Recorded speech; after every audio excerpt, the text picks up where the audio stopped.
शैतान की इब्ने आदम से जंग और दुश्मनी का सिलसिला। तख्लीक आदम अलैहिस्सलाम और इब्लीस की आदम अलैहिस्सलाम को सजदा ना करने के वक्त से जारी है। किब्र यानी गरूर, यही वजह थी जो इब्लीस की उस नफरमानी की वजह बना, और यही वो चीज़ है जो हमारे अंदर भर के हमें गुमराह करता है। सईद इब्न जुबैर अन इब्न अब्बास से रिवायत करते हैं कि शैतान ख़ास इंसान के कल्ब पे, इब्न आदम के दिल पे अपना कब्ज़ा जमाता है, और जिस लम्हे एक इंसान अल्लाह को याद करने में गफलत, सुस्ती, लापरवाही बरतता है, उसी लम्हे वो उसके दिल में वसवसा डालता है। और जैसे जैसे वो आदमी अल्लाह को याद करता है, शैतान पीछे हटने लगता है। लिहाजा आप जब जब अल्लाह को याद करते हैं, शैतान आपसे दूर जाता है, और जब जब आप गफलत का शिकार हो जाते हैं, शैतान भी आपको अपना निशाना बना लेता है। वो ऐसा करने में कभी बाज नहीं आता। ऐसा नहीं है कि कभी वो मौका देखकर सुस्ती बरते, और वो ऐसा क्यों नहीं करता, ये हमें इस आयत से सीखते हैं। मिन शर्रिल वसवासिल खन्नास, वसवसा अंदाज शैतान के शर से, जो अल्लाह के जिक्र के असर से पीछे हटकर छुप जाने वाला है। आप हो सकते हैं अल्लाह को याद करने से वक्फा ले, लेकिन शैतान आपके दिल में वसवसा डालने में वक्फा नहीं लेता। उसे जब जब मौका मिलेगा वो तब तब अपने शैतानी जाल में आपको फंसाने की कोशिश करेगा, और वो अपना काम निहायत मेहनत से सर अंजाम दे रहा है। इसलिए हमने भी बहुत मेहनत से, बहुत तहम्मुल से उसका मुकाबला करना है, और ये मुकाबला बेकायदगी से बिल्कुल मुमकिन नहीं है। शैतान से कसरत से इस्तेआज़ा करें। एक और रिवायत है जिसको समझना बहुत ज़रूरी है। एक दफ़ा हुज़ूर नबी करीम सल्लल्लाहु अलैहि वसल्लम रात के वक्त अपनी बीवी उम्मुल मोमिनीन हज़रत सफ़िया रज़ियल्लाहु अन्हा के हमरा उनको उनके घर तक छोड़ने जा रहे होते हैं कि रात की इस तारीकी में वो दो अंसार साहबा कराम को देखते हैं। तो आप सल्लल्लाहु अलैहि वसल्लम रुक कर हज़रत सफ़िया को रुकने को बोलते हैं, और गुज़रते हुए उन अंसार साहबा को भी रुकने का हुक्म देते हैं, और उनसे ये फरमाते हैं, ये उम्मुल मोमिनीन सफ़िया हैं। और साहबा कराम ये सोचते हैं कि आप सल्लल्लाहु अलैहि वसल्लम उनको ये क्यों बता रहे हैं, वो क्यों एक्सप्लेन कर रहे हैं, और फरमाते हैं सुबहान अल्लाह या रसूल अल्लाह। उनके सुबहान अल्लाह कहने की ये नीयत थी कि ए नबी आखिरुज़्ज़मा, आप सल्लल्लाहु अलैहि वसल्लम को ये वजाहत देने की ज़रूरत नहीं, हम क्यों कुछ गलत सोचेंगे। तो फिर आप सल्लल्लाहु अलैहि वसल्लम ये फरमाते हैं कि इब्ने आदम की रगों में शैतान खून की मानंद दौड़ता है, और मुझे ये डर था कि कहीं वो आपके दिल को निशाना न बना ले, वो वसवसा न डाल दे। ये हदीस हमें क्या तालीम देती है कि आप सल्लल्लाहु अलैहि वसल्लम शैतान के वसवसे के बारे में मोहतात थे, ख़ास तौर पर जब ये वसवसा मुसलमानों के दिलों में उन सल्लल्लाहु अलैहि वसल्लम के ख़िलाफ़ हो। और ये वो चीज़ है जिसका ताल्लुक़ हमारे आज के मौजू से है। सुन्नत के बारे में शकुक व शुबहात आप सल्लल्लाहु अलैहि वसल्लम के ख़िलाफ़ शैतान का ही वसवसा है, और हम लोग इसका निशाना बन चुके हैं।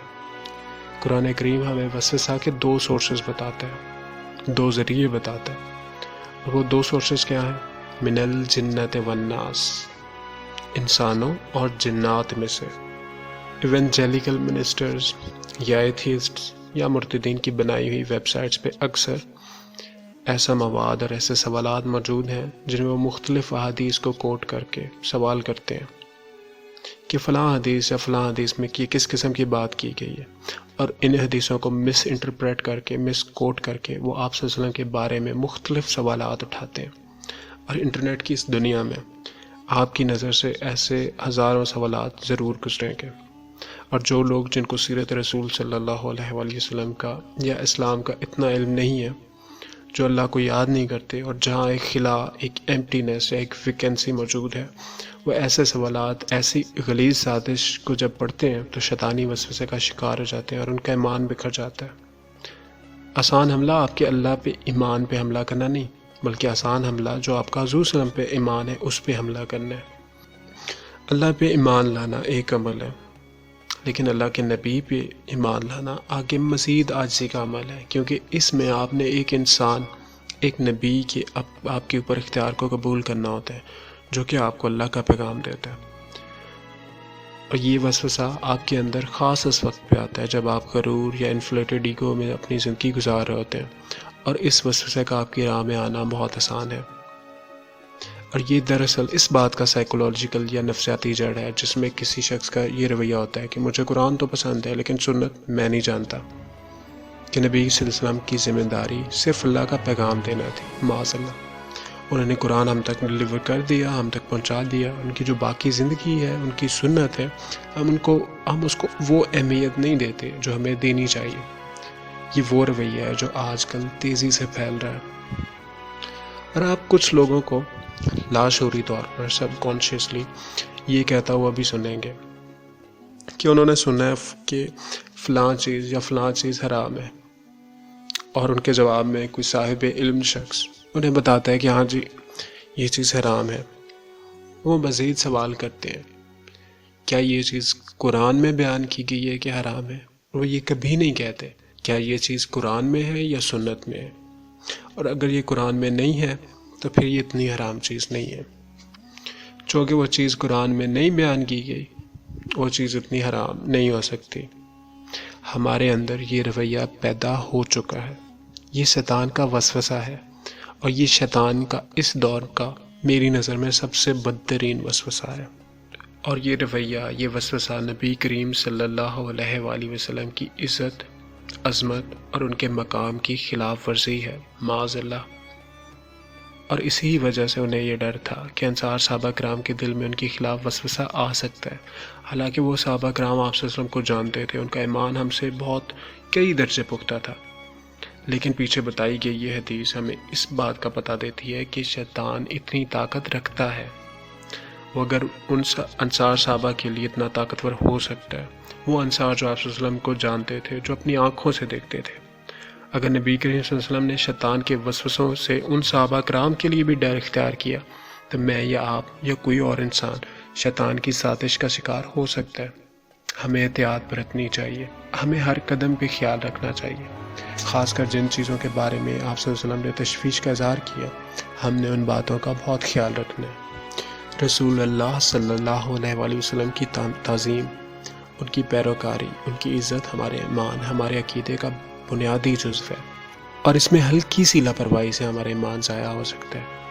ہمیں چاہیے کہ ہم احتیاط کریں اور اللہ کا کثرت سے ذکر کریں، اور شیطان کے وسوسوں سے خود کو بچانے کے لیے استعاذہ کریں۔ اور کیا آپ جانتے ہیں کہ آپ کے اندر انا یا غرور شیطان کے لیے سب سے آسان مظہر ہے؟ غرور ہی اس کا روز ازل سے مسئلہ تھا، اور اسی ہی چیز کی جڑیں وہ آپ کے اندر مضبوط کرنا چاہتا ہے، اور غرور کو آپ کے اندر بھرنے کے لیے وہ آپ کے اندر غصہ ڈال دے گا۔